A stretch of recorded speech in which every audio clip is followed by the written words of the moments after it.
What would you do if you were trapped in a world where monsters roamed free, and every corner turned could be your last? Our story begins with a moment of carefree fun, a simple game among friends that quickly spirals into a desperate fight for survival.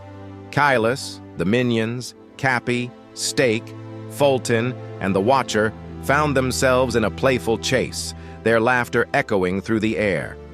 But their joy was short-lived. A slow-motion sequence captures their dawning horror as they realize they are no longer the hunters, but the hunted. The ground trembles, and the air grows cold as the monstrous demogorgons emerge from the shadows, their terrifying shrieks shattering the peace. The friends scatter, their escape a frantic, heart-pounding scramble against a nightmare made real. Just when all hope seemed lost, reinforcements arrived. A thunderous roar signaled the appearance of 1,000 minions, their yellow wave a beacon of defiance, led by the mighty Groot. The battlefield erupted into chaos as this new army charged headfirst into the horde of demogorgons. For a fleeting moment, it seemed they might turn the tide. The minions swarmed the creatures, and Groot's powerful limbs smashed through their ranks.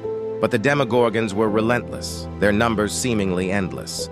The minion army was quickly overwhelmed and scattered, their brave charge broken.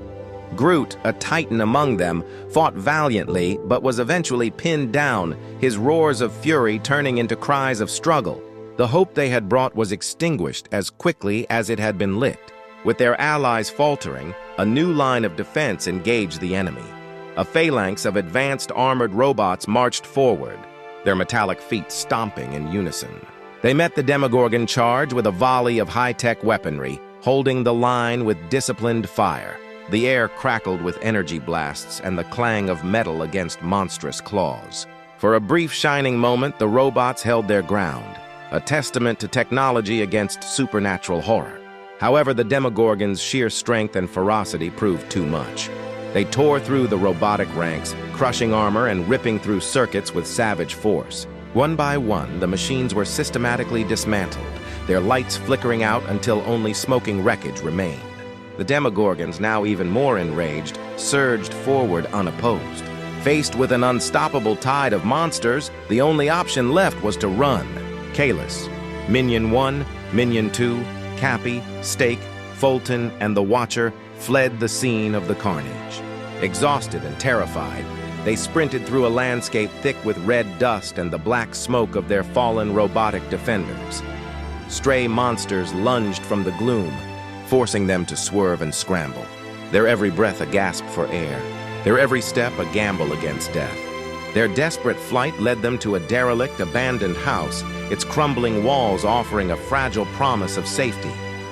They stumbled inside, barricading the door, their hearts pounding in their chests.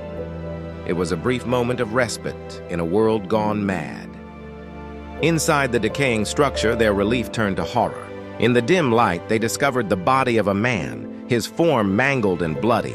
It was a gruesome testament to the fate that awaited anyone caught by the Demogorgons. A choked cry escaped Cappy's lips as he pointed a trembling finger. "That's our friend, Villa," he stammered, his face a mask of disbelief and grief. Stake and Fulton could only nod in grim confirmation, their own shock rendering them speechless. The grim reality of their situation had crashed down upon them, stealing even this small moment of sanctuary. The loss of their friend was a heavy blow, a reminder of the fragility of their own lives. Their moment of mourning was violently interrupted. With a deafening crash, a sleek, agile Demogorgon burst through a rotted wall, its claws extended. Before anyone could react, it seized Minion 2, the brave minion who had been with them from the start. It began to drag the struggling minion back into the darkness from which it came. Kylus and the others lunged forward, desperately trying to fight the creature off. Minion 2 was pulled away, disappearing into the night. A wave of profound, soul-crushing sadness washed over the remaining group.